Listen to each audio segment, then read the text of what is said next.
Happy Wednesday, everybody. Today I was not able to trade. Actually, I was able to trade. I just decided not to. CPI data is coming out tomorrow, which is Consumer Price Index. Um, so usually a day before there's a lot of chop in the market. So I know that I don't trade well on that day. So, or the day before news. So sometimes even the news days themselves, but I decided to stick out this morning. I did watch it a little bit, watch the markets a little bit, but nothing out of the ordinary. So instead of showing like a live day trading video or anything like that, I'm just going to do a little day recap. All right, so we're just going to hop into the charts here. I have ES pulled up, the S&P 500 futures. We're also going to go over the NASDAQ futures and see what they did on the day, how they respected my levels, if they did or if they didn't. We're going to review Tesla, Meta, um, Netflix, and NVIDIA. And then we'll talk about something that Apple has coming out. So on the daily chart on the S&P 500, you can see today we were up point half a percent basically from yesterday's close. So not bad. I'm gonna hop in here to a 15-minute chart and check out my levels and see how they played out. So I actually had 15-minute demand here. When this hit on Monday, I could have gotten rid of the zone, but I saw it on Tuesday morning when I charted, and I saw that it respected the zone other than breaking out of it yesterday at Monday at the close. But going into today, you can see I did keep the zone on my chart. We actually opened here at 9:30. Let's go into a 2-minute chart.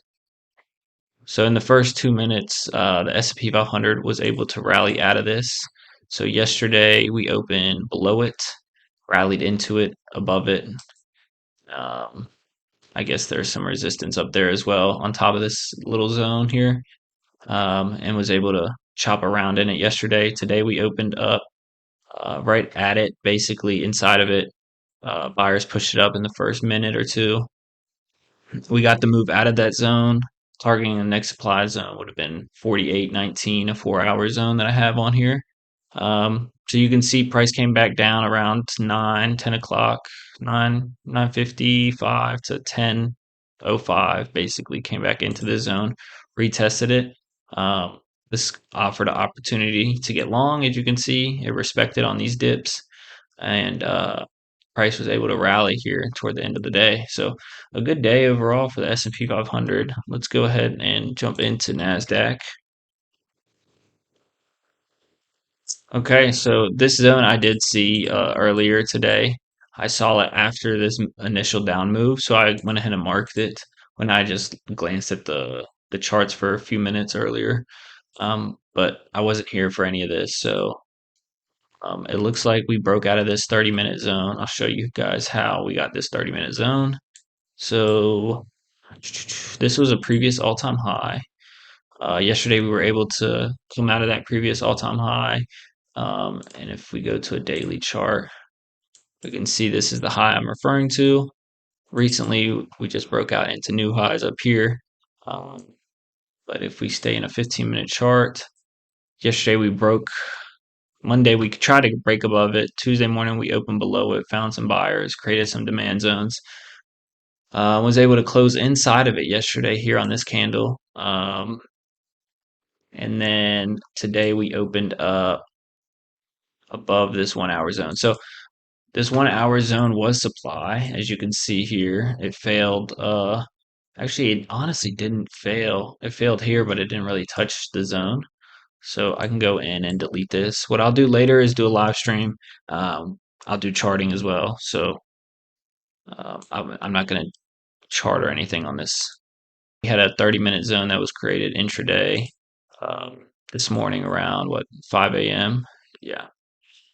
And so the 30-minute zone looked like this. Show you. We had a nice rally, a base candle, and then a drop off that. That base was a 30-minute zone. You can see here at 11 a.m. this morning, we were able to touch that zone and reject off that zone. Um, like I said, I didn't draw this zone.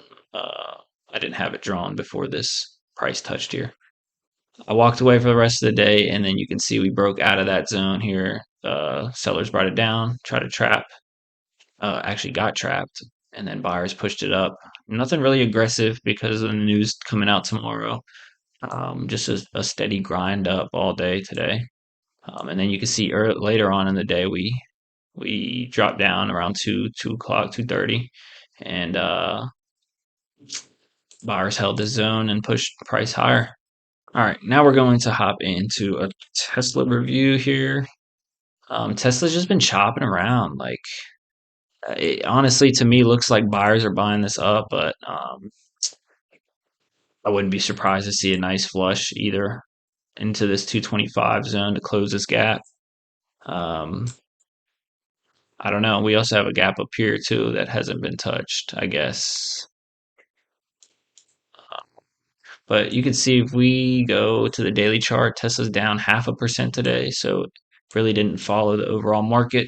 Um, we have some zones here that were important. This 1 hour zone back created back on November 17th has been really key for Tesla. We bounced a couple times here on it, 3 different times, 4 different times, 5 times, 6 times, and now it looks like buyers are struggling to get it up above this area for right now.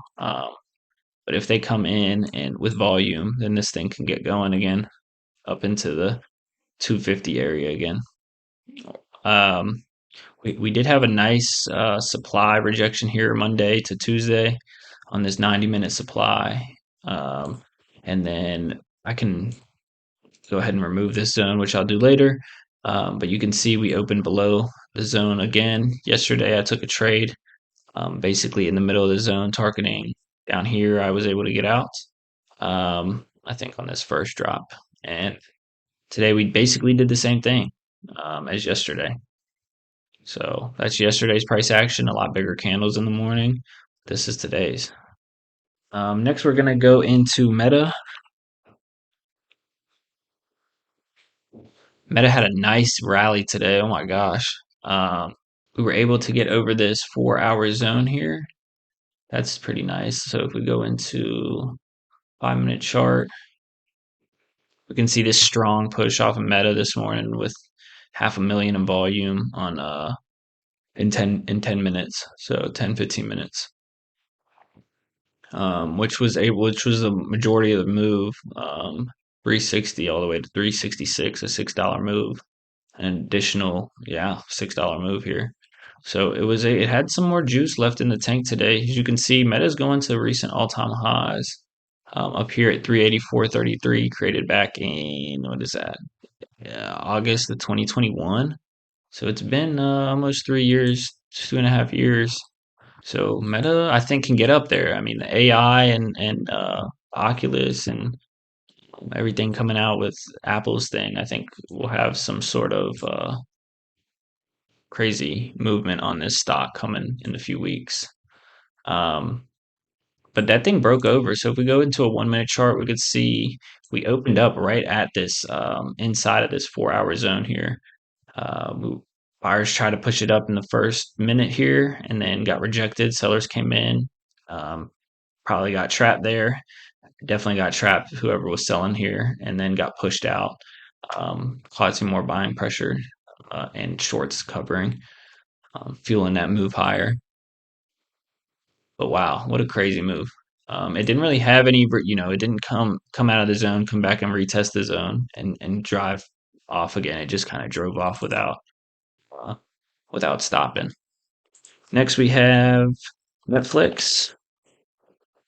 So this is Netflix. Today we had a nice rejection off this 4 hour zone. Price opened up below it. Buyers brought it up in the first, what is that, 10 minutes of the market being open, and then sellers took control on this bearish engulfing. That's a big candle. Price of 484 all the way down to 480. So that's a 4 point move in 1 minute. That's insane. Um, but I have some zones. I had this daily zone on Netflix. We had this like drop, little base here, and then another pop. So I went ahead and just marked this zone with a dash line. just to indicate that there is something there. I have a daily question mark next to it, but it seems like price has been holding up there. If I go into a 3 minute chart, you can see this supply and demand. I mean, this is working out pretty nice. At a 30-minute chart form, we had a 15-minute zone down here. Then a 30. When we touched it, we formed a 30-minute zone, which pushed buyers up the next day. Um, and then this daily was actually from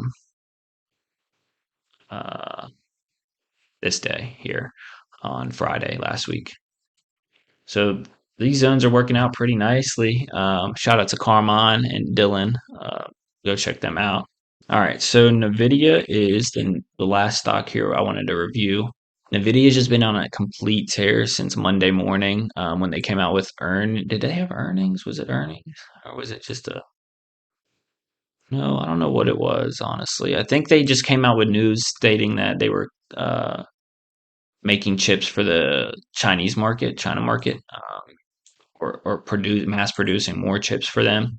But you can see this like a more or less weekly time frame analysis, daily time frame analysis. But this cup and handle, I mean, classic textbook like pattern, formed here on the daily chart, and so it looks like a cup and then a handle, and then uh, usually those are very bullish. And if it goes, it can go. So Nvidia, with it being at all time highs, I think this thing can. I don't know. I'm not going to put a number on what it can see, but I don't see it honestly stopping anytime in this future, especially if people are short on Nvidia.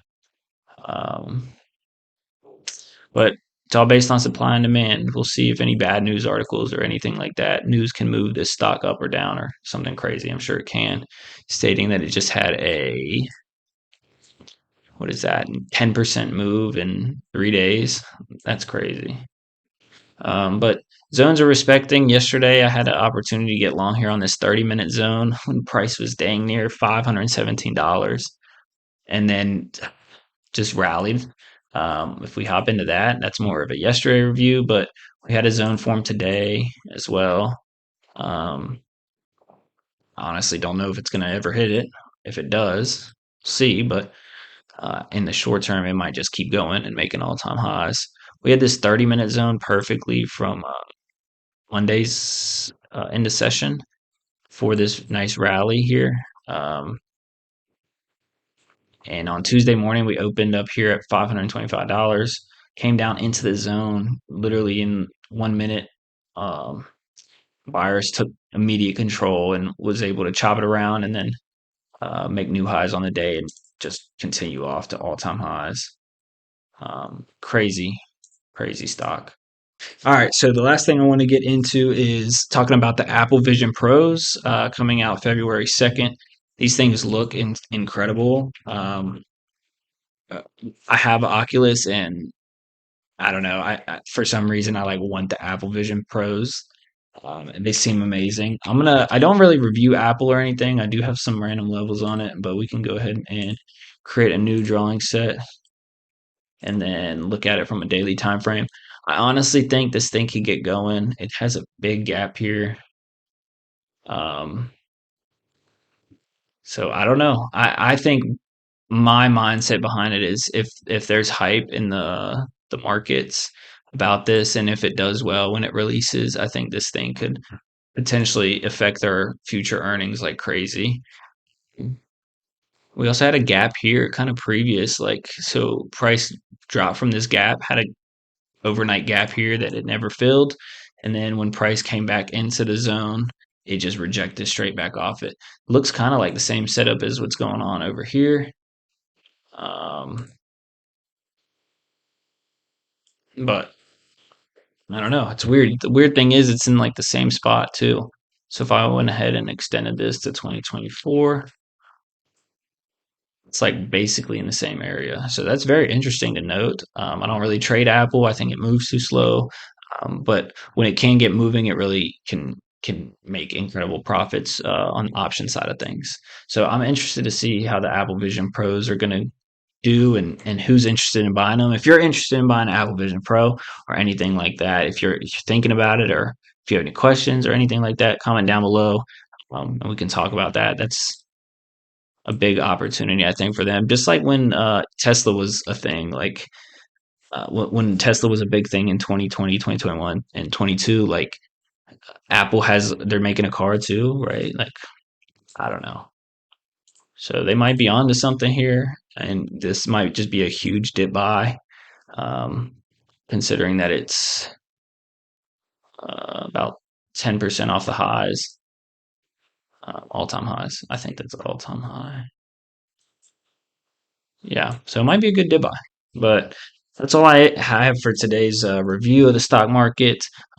Today is January 10th, 2024, and I'll do a live stream a little later and just keep updated. If you haven't subscribed already, go ahead and subscribe, share with your friends and family.